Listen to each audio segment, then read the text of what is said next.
Salut les potes, ça fait un petit moment qu'on s'est pas vu pour une petite review weekly.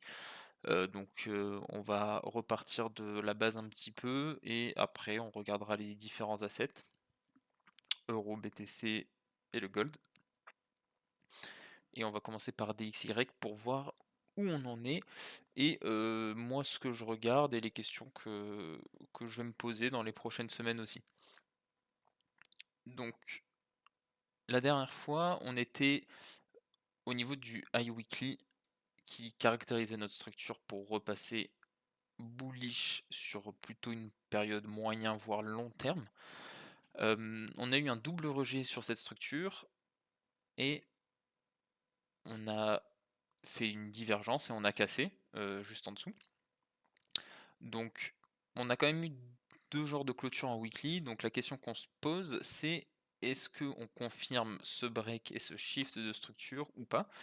Dans tous les cas pour confirmer ça, tout simplement il faudra valider ce lot et confirmer qu'il y a un high qui retourne au-dessus. Pour l'instant, on peut pas dire qu'il y a un bottom qui se forme ou pas. Du point de vue H4, on vient de casser, donc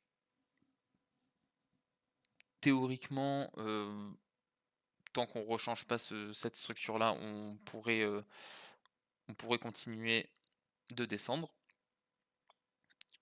Maintenant, il faut regarder où est-ce que va se former le bottom. Moi, ce que j'aimerais bien, en gros, typiquement, s'il faut créer un bottom, dans tous les cas, c'est laisser le moins de gens possible dans ce bottom-là.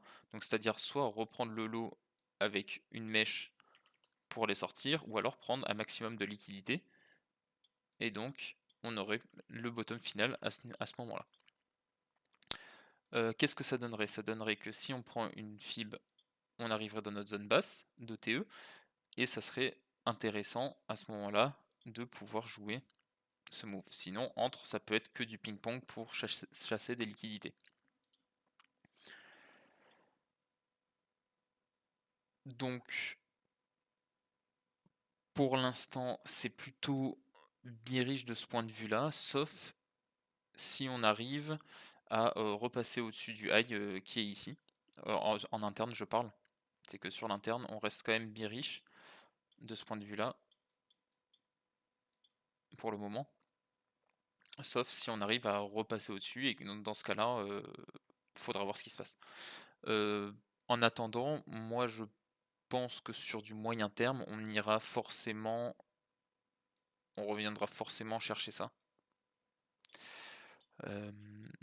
Ce qui donnerait des meilleures opportunités. Alors, on va regarder sur Euro, parce que sur Euro, en fait, il a déjà tapé sa première zone qui correspond à celle-là, au premier trait rouge. Et on va voir les différents scénarios qui peuvent se jouer à ce moment-là. Et sinon, pour le H4, pour l'instant, ouais. En vrai, on était repassé bearish sous solo à 98, 84, 88, et sinon pour repasser bullish, faudrait théoriquement repasser au-dessus de ce high à 99, 183. Donc en attendant, on est juste sur un potentiel pullback. Après le problème c'est que ça diverge du coup avec Euro, mais whatever. Ce qu'il faudrait attendre, et moi ce que j'aimerais bien voir, c'est venir peut-être taper dans ce gap pour voir ce qui se passe ici, et peut-être qu'on aura un short à jouer. Justement, un beau short. Mais ça va être plus clair sur Euro, donc on va directement passer dessus. Comme ça, on garde des XY plus pour l'approche macro. Donc sur Euro. Moi sur Euro, ce qu'on se disait la dernière fois, c'est que pareil, comme il y avait une divergence avec les highs, pour moi le high H4 était ici pour repasser bullish. Donc on est repassé au-dessus et on est en train de pullback ce gros move. Alors, pour pullback ce gros move, c'est ce que je disais sur DXY. Moi ce que j'aimerais bien en gros, ouais, j'ai mis tous les niveaux et les liquidités, donc ça fait peut-être un peu too much, mais on va décortiquer ça. Moi, ce que j'aimerais bien, c'est du coup revenir taper dans ce gap, dans ces liquidités, parce que ça donnerait un pullback minimum au 0,5% du point de vue de la Fibo. Je la place un peu mieux. Et même on aurait notre zone des 61,8 potentiellement, qui pourrait nous aider à ça. Donc pour l'instant on est sur une zone haute de pullback qui est un peu le haut du range et le high du break. Donc c'est pour ça aussi que ça bloque. On pourra regarder, il y a aussi pas mal de niveaux dans la zone. Mais voilà, moi ce que j'aimerais bien pour jouer une continuation de ce move et potentiellement aller plus haut, c'est du coup un pullback dans ce FVG, quoi, globalement, où on a notre OTE qui commence à s'aligner. Et on verra ce qui se passe de ce moment-là. Quand on regarde tout le move qui est descendu, en fait, on avait cette big liquidité qui a été identifiée à 1,1828, c'est là où on a rejeté, et on avait une grosse liquidité à 1,1928. Donc, moi, ce que je verrais bien, qui était voilà, justement aligné avec le 61,8 et l'autre liquidité au-dessus aligné avec le 78,6. Donc on a nos deux zones qui sont alignées avec les grosses liquidités qu'on a laissées pour l'instant pour laisser un top temporaire sur euro. Ce qui pourrait nous amener dans un premier temps à avoir ce pullback qui descend, peut-être venir chercher des liquidités ici, voir le lot, et derrière chercher un long pour venir prendre la dernière liquidité, et à ce moment-là, peut-être que on aurait un genre de top final en interne pour jouer notre break qu'on a eu en weekly, daily, comme sur DXY, et jouer un move final qui descendrait dans une zone basse qu'on avait identifiée et jouer une ABC correctrice complète du move qui s'alignerait justement dans cette zone. On a les 100% qui sont ici. Donc c'est un scénario que j'ai en tête. On verra comment il se profile. Mais du coup, dans le move actuel, moi j'aimerais bien jouer un pullback un peu plus profond. Alors, soit justement dans ce gap de FVG, ce que je disais là, ou alors quand on commence à prendre les premières liquidités qu'on a commencé à laisser, voire même le QL qu'on a laissé tout en bas à 1,14 428. Je vais marquer aussi cette liquidité parce qu'elle est intéressante. Tac. 1,1505, ouais, ça me semble pas mal. Et pourquoi pas justement chercher un beau long dans cette zone pour essayer de revenir sortir ce high et taper la liquidité au-dessus. Donc ça c'est un peu plus sur le moyen terme et c'est quelque chose que je regarderai jusqu'à preuve du contraire. Alors c'est vrai que je disais que sur DXY si on repasse... Ouais c'est ce high. Je pense qu'avec le gap ça fait de la merde. Du coup je disais si on passe en dessous de ce lot sur DXY ça peut casser la structure mais en vrai c'est peut-être juste un bait. Ou du moins ça n'empêche pas de, même si on casse ici, de revenir créer une structure ici qui permettra de remonter quoi. Dans tous les cas ça n'empêche pas ça. Si on tient bien ce lot évidemment. Bon, dans tous les cas, la structure sera maître et régira ce qu'on verra. Donc ouais, le gros scénario comme ça, et le scénario interne où on peut chercher peut-être un pullback un peu plus profond. À minima ici, je pense que ça peut être pas mal. Ce qui nous permettra de sortir beaucoup de gens et taper dans ce gros range qu'on est en train de créer. Parce que le but c'est de créer plein de liquidités, de la grab et d'aller dans tous les sens. Donc on va dire il y a il y a beaucoup de scénarios qui peuvent se profiler. Mais de mon point de vue, c'est ce qui reste le plus probable, de ce que je vois. Si on zoome un peu, alors, du coup, quand on était en train de remonter ici, tac, tac, tac, on a remonté, on a cassé notre structure ici, et on a eu un move vers le bas. Donc on peut se demander, est-ce que ce move vers le bas est fini? Honnêtement, c'est possible. C'est possible parce que quand je regarde le move qui descend, justement, on a déjà tapé les 100%. au pixel près, et du coup on a une réaction dessus. Alors est-ce que c'est une réaction de fin de semaine, fin de week-end? C'est enfin fin de semaine et une réaction aussi d'indécision, c'est possible. De ce que je vois ici, on va peut-être se mettre, ouais, on va parler du H1 parce que j'y suis. En H1, pour moi, le high, du coup, pour repasser bullish, se situe ici. C'est-à-dire que tant qu'on repasse pas au-dessus de ce high en H1, et ben ça se trouve, on est juste en train de faire un pullback M15 quand je suis en train de, comme j'ai marqué ici, où on est passé au-dessus, qui permettra d'aller juste taper peut-être cette liquidité et taper dans l'order flow qu'il y a là, avant de se redump justement et finir le move vers le bas. Donc ça c'est à plus court terme ce que j'attends. Peut-être un pullback un peu plus profond pour jouer un short. Ou le M15 qui est ici est juste un gros bait aussi. Et qu'on ne fait pas du tout ça. On va venir juste repasser bearish à l'open. Ou juste en sortant le Friday High quoi. Et on repasse bearish aussi.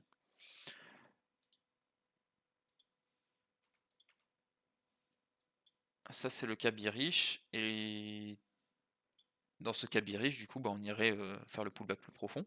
Et dans le cas bullish, on a bien. J'ai enlevé mon.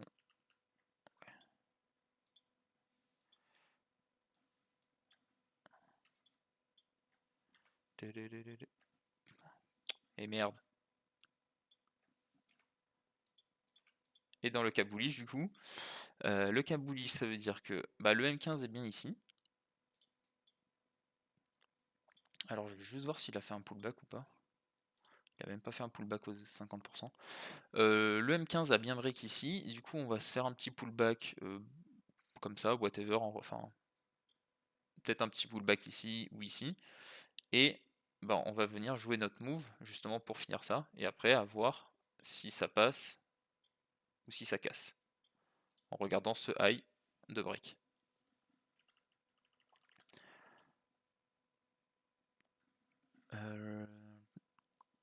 Tac. Ouais, en gros, il y avait ça. On a parlé de la big fib qui descend, on a parlé de la fib qui monte. La fib qui monte, on en a parlé, on en a parlé, parce qu'il y a 61,8, 78,6 ici sous les liquidités. Ouais, ok. Donc il y a ça, ouais, il y a plein de liquidités, j'ai tout affiché sur le graphe. C'est un peu les liquidités qui m'intéressent. Bon, j'en ai peut-être un peu trop mis, mais bon. Le plan macro change pas trop pour l'instant. Parce que les high weekly, voire daily, sont toujours les mêmes de ce qui a cassé ou ce qui n'a pas cassé. Là, du coup, on va plus être sur de l'interne, même sur le H4. Donc le H4 reste bullish pour l'instant de ce point de vue-là. Et voilà, donc là, on est un peu en plein milieu d'un move, donc c'est pas l'idéal, il peut un peu tout se passer. Globalement, je dirais que, ouais, ce que je disais, tant qu'on repasse pas surtout au-dessus de ce IH1, je ferai attention. Je ferai attention et pour une continuation short surtout. Et si on repasse au-dessus de ce IH1, à voir. À voir si on se fait pas bait juste en prenant cette liquidité avant de redump ou si on a vraiment des continuations haussières qui s'opèrent pour aller dans la prochaine zone qui sera au-dessus. De mon point de vue, on resterait quand même plutôt baissier pour le moment sur l'interne. Et peut-être avec un retournement semaine pro, voire même cette semaine, en vrai on pourrait. C'est pour ça que je dis c'est possible qu'on ait bottom, mais en même temps c'est possible qu'il manque un loup. Et à voir semaine pro, en plus il y aura plein de news de ce qu'on voit.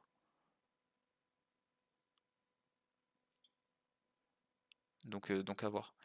Idéalement, ouais, idéalement j'aimerais bien taper ça, voir ça. Voilà. Voilà pour euro. Je peux vous montrer les niveaux aussi, je les ai tous mis à jour. Comme ça on va voir où est-ce qu'on s'est arrêté un peu. Ouais, du coup ça va faire un peu le bordel sur l'écran. On va se mettre en H4, ça sera un peu plus lisible. Alors, je sais même plus quand c'est qu'on avait fait une dernière review. Je crois qu'on était peut-être vers là. Bon, en gros, on avait tapé des beaux niveaux en bas qui nous ont permis de rebondir. Au milieu, bah, il y a des VWAP qui ont commencé à s'aligner parce que bah, on a créé beaucoup de liquidité, beaucoup de volume pour créer cette base. On a un nouveau niveau monthly qui est arrivé à 1,15,5. Et sinon, en haut, bah, on était sur triple NPOC, Previous NPOC Monthly, Weekly, Daily. Donc c'est une zone qui a permis de bah, bien stopper. Le prêt évoluer autour pour faire sa distribution et bah, casser derrière. Et on a au-dessus de la liquidité Pixel Hit un monthly qui nous a permis de servir de résistance du coup. Donc après les nouveaux niveaux sont affichés. Ce que j'ai là, bah, en interne il y a un weekly NPOC aussi donc qui est aligné avec le IH1 qu'il faudra casser pour repasser bullish. Et en dessous, bah, il y a un peu un monthly ici, il y a un gros volume ici, il y a un volume ici sous cette liquidité. Ah ouais, c'est vrai que j'avais découvert ça. Ça sera peut-être mieux pour voir. Ah, je sais pas, vous me direz. Sinon, c'est tout. Pas plus que ça, hein. Enfin, il y avait des niveaux, mais je les ai enlevés vu qu'ils ont été tapés avec toute l'interne. Donc voilà. Du coup, on va passer sur BTC. Hop. Alors.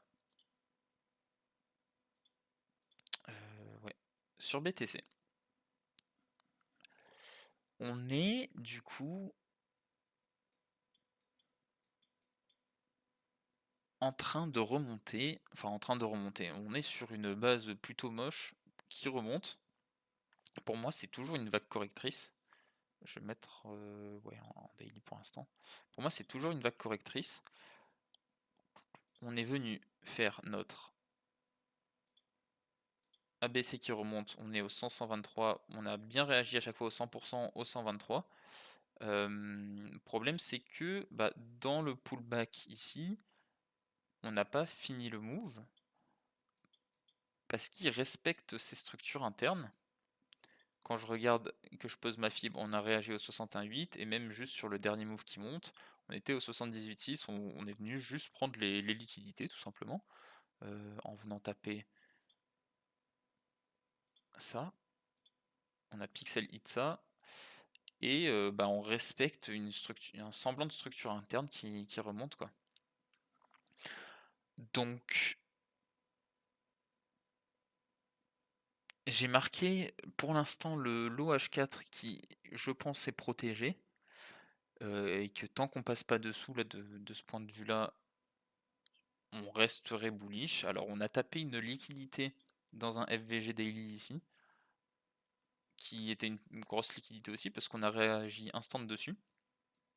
Bah pour autant tant que c'est protégé il n'y a pas de raison de repasser bearish. Alors on pourrait, ça se trouve ça top ici, mais bah, théoriquement moi j'aimerais bien, je préférerais passer bearish quand on repasse sous slow et peut-être qu'on aura un move un peu violent vers le bas et pas un pullback très profond. Mais voilà, le low est ici à 77, 73, 700, 700 quoi. 73, 700. Sinon après c'est que de l'interne sur les plus petits time frames. Qu'est-ce qui m'intéresse comme zone si on continue de remonter? Tout simplement, je vais prendre une fib et on va regarder ce qu'il y a. Donc mon dernier move qui descend est ici. C'est-à-dire que en fait là j'ai mon high peut-être daily qui est là à 98. Donc en vrai tant qu'on repasse pas au-dessus de ce high, j'ai aucune raison de repasser bullish sur du moyen, enfin sur du moyen long terme quoi. C'est qu'on est juste en train de faire un pullback interne et que bah voilà, on était au 0,5% aussi ici, qui était dans la zone avec une première liquidité. Et bah, au milieu, on est au milieu du gap. avec les 61,8 qui je pense seront une bonne zone, mais aussi au-dessus on a les 78,6 avec les dernières liquidités et un petit OF qui est ici. Donc globalement, c'est que si on passe au-dessus des 0,5%, la prochaine zone ça sera les 61,8 et après ça sera les 78,6. Si je me regarde un peu mes EMA, il y a l'EMA 200 qui est aligné avec le 61,8, donc il y a une petite zone de confluence. Et si je prends tous mes autres niveaux, ouais là je l'utilise le EMA parce qu'on est quand même dans une trend assez définie qui est baissière. Donc la trend de l'EMA est bien définie dans ce sens-là. Sur Euro, je l'utilise pas trop sur le big range parce que ça n'a pas de sens de l'utiliser dans un range, je trouve. Et du coup, si je remets les niveaux, je les ai mis à jour aussi. Alors, comme on est monté un peu en ligne droite, on a créé plein de niveaux ici qui pourront servir de support. On a toujours notre zone juste en dessous de la mèche au cas où on sorte la mèche pour servir de support aussi. Et au-dessus, du coup, 61,8 c'est un peu une zone de gap. Il n'y a qu'une EMA 200 de mon côté. Et au-dessus, on a pas mal de niveaux. On a Weekly NPOC, Monthly NPOC, et on a des zones, des clusters de volume de VWAP qui sont naked. Et je crois que c'est tout. Ouais. Je vérifie que j'avais pas oublié un niveau. Ouais, non, et après on a un weekly et tout ça au-dessus. Donc globalement, liquidité, pas mal de volume et de zones à fil.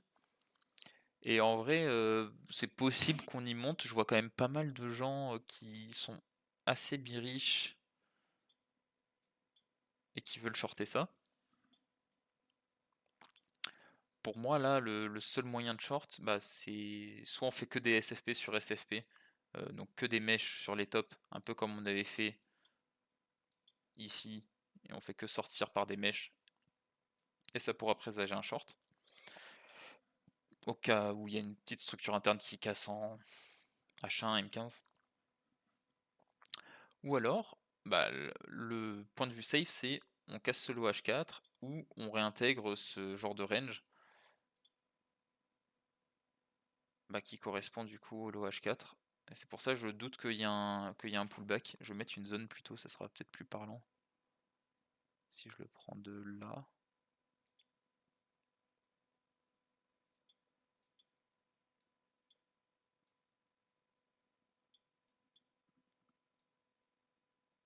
Bon, allez, on va faire comme ça. On pourrait dire que c'est notre haut de range ça. Et que tant qu'on est au-dessus, ça peut tenir. Typiquement, quand on a eu la cassure un peu au-dessus, on a pullback sur cette zone. Et là, on s'établit au-dessus et pareil. Donc pour l'instant, on casse rien. Et typiquement, c'est si on casse ça, on pourrait revenir chercher un short, soit sur le retest de cette zone, ou soit un peu plus profond. Mais je pense qu'il donnera pas un retest très, très important. Il n'a pas l'habitude de faire ça. Donc voilà, ma zone de range, je vais juste regarder par rapport au volume profile. Est-ce qu'on est... Ouais, ils sont plus bas. Ah ouais. Ok. Ah ouais, ça fait un sacré écart.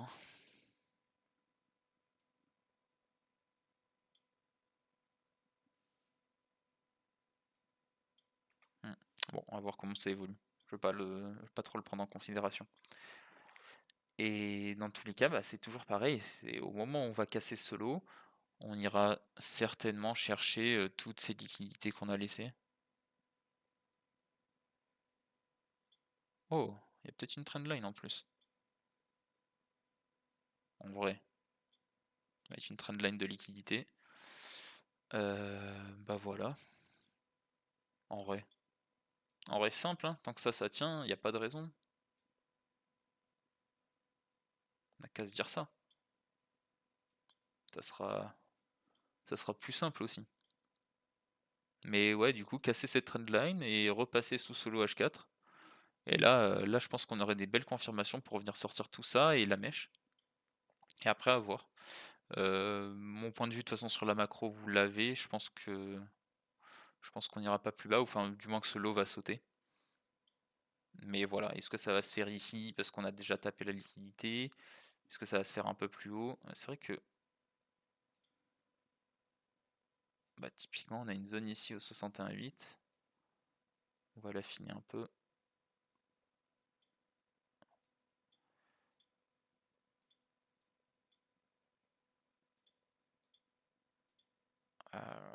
Ouais. En fait, j'aime pas mes couleurs. Faut que je les change. Et la zone au-dessus. Tac, tac, tac.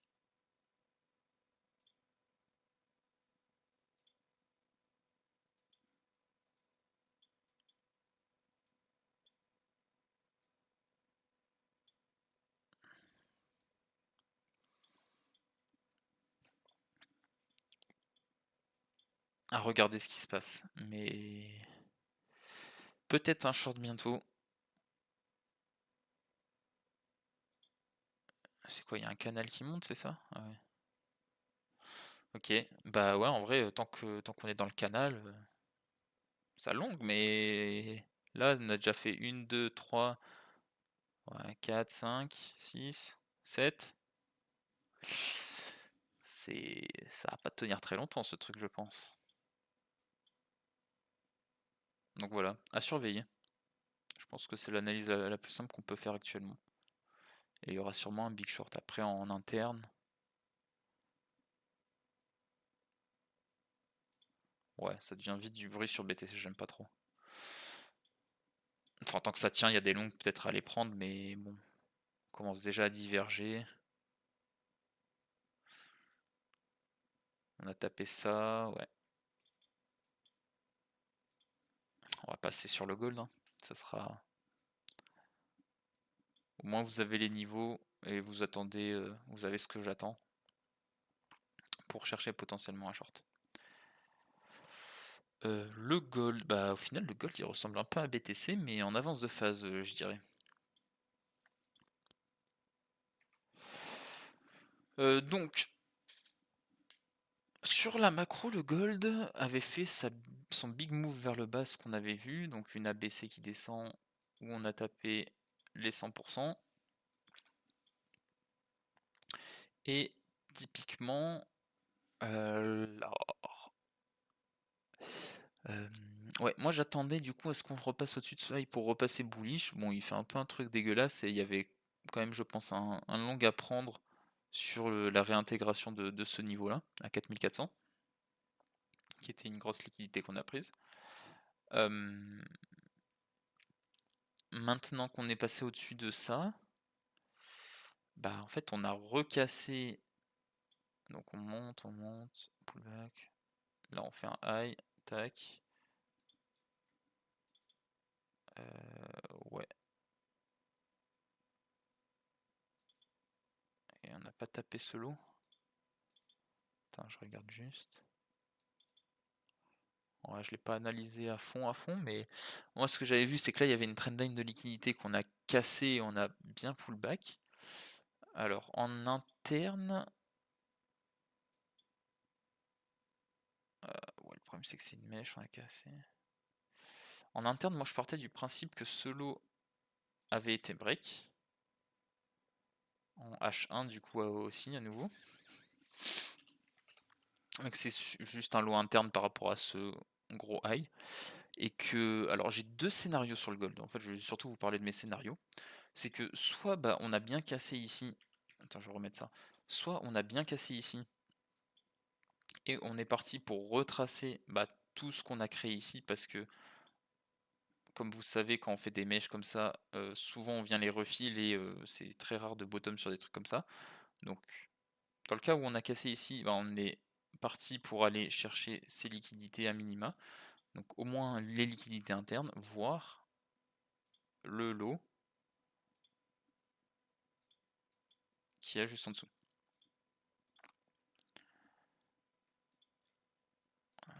Tac, liquidité, liquidité. Donc ça c'est mon premier scénario, c'est que on est déjà dans ce cas-là. Et on est déjà parti pour faire le move. Alors il y a peut-être des entrées à choper pour aller faire ce move. Faudra voir. Et le deuxième cas que j'ai, c'est que on repasse bullish là sur l'interne de ce move. Alors attends, j'avais quoi en M15? J'avais une globale au-dessus d'ici et j'ai une interne. Et j'ai une interne ici. En gros, faudrait repasser au-dessus de ça, quoi. Et si on repasse au-dessus de 4770. Ouais. Si on repasse au-dessus de 4770, oui, non, c'était ça. C'était 4770.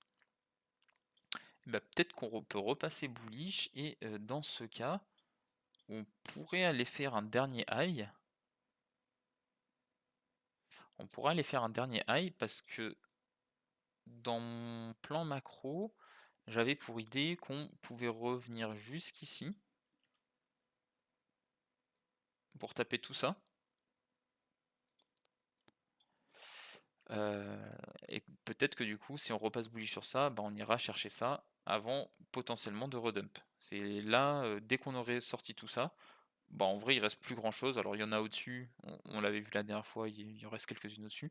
En vrai il reste pas grand chose et que bah, si on a une structure clean qui casse comme ça, je pense qu'il y a un beau short à aller chercher, bah, justement pour aller prendre ce lot si c'est pas déjà le cas. Donc voilà, c'est plutôt les deux scénarios que j'ai en tête. C'est si on repasse au-dessus de ça, bah, potentiellement voilà. Sinon là on est presque bien pour aller. Enfin, on pourrait aller en ligne droite tout en bas quoi. Et quand on arrive tout en bas, voir ce qui se passe ici. Voir ce qui se passe ici. Sur les deux niveaux de liquidité. Sinon pour le long terme, j'en avais parlé, je pense qu'on pourrait aller un peu plus bas. J'en avais parlé dans la dernière vidéo, donc je vous laisse aller voir si ça vous intéresse. Mais ouais, on dirait BTC en avance de phase, un peu dans le sens où il y avait sa trendline de liquidité ici, il a cassé. Et bah du coup il irait vers le bas. Après ce qui me fait peur, c'est que j'ai l'impression que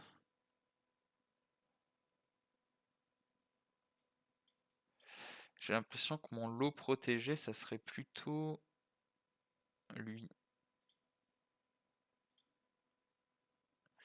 J'ai l'impression que mon lot protégé, c'est plutôt lui. Et que du coup, bah, on l'a pas pris. Et on est venu taper toutes ses liquidités.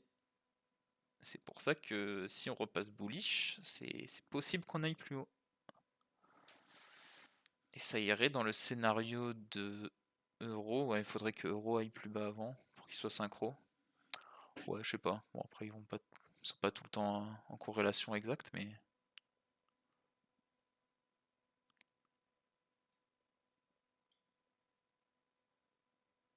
Ah, mais après, c'est l'open, c'est une anomalie. Ouais, donc peut-être, peut-être pas. C'est chiant ces candles d'open là. Ça nique les indices. Mais voilà, au moins vous avez mes plans, vous avez ce que j'ai en tête. Et sinon c'est ok, hein. Je regarde si j'ai rien oublié, mais. Non, non, c'est principalement les choses que je regarde.